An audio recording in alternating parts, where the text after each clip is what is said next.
Good morning, traders. My name is Frank Chali. I'm with RJO Futures. I'm a senior market strategist here in Chicago. And today is Wednesday, February 18th, and I'm here with a commentary on the metals market, specifically the gold.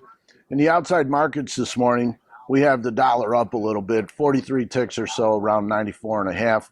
The equities are down 4 or 5 points in the S&Ps, and the treasuries are up about 10 or 12 ticks. April gold currently trading $2.5 lower. Little change on the day. It's right around 1206, approaching that big pivotal $1,200 level.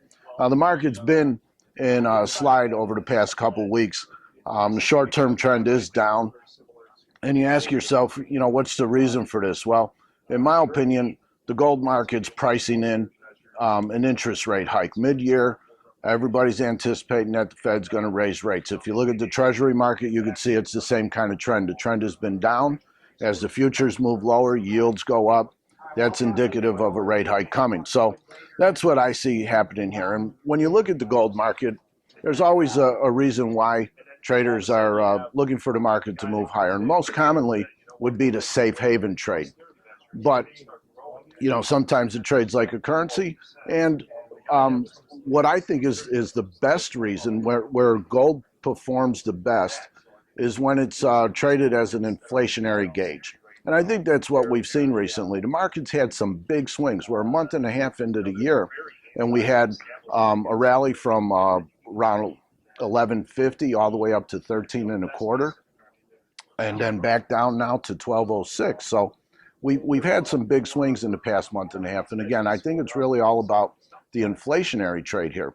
Inflation's coming, and that's why we expect that there's going to be a rate hike. The rate hike will contain the inflation, and that's why gold prices have moved lower. That's how I see it. And as we approach this $1,200 level, this is a very pivotal level. A close below it, the market would probably continue to move lower and test probably 1185 to 1175, maybe as far as 1150. At that point, I would expect the market to find some good buyers. I don't think that we're going to 1,100 or 1,000 like we hear talk every time it drops below 1,200. They start talking about 1,000.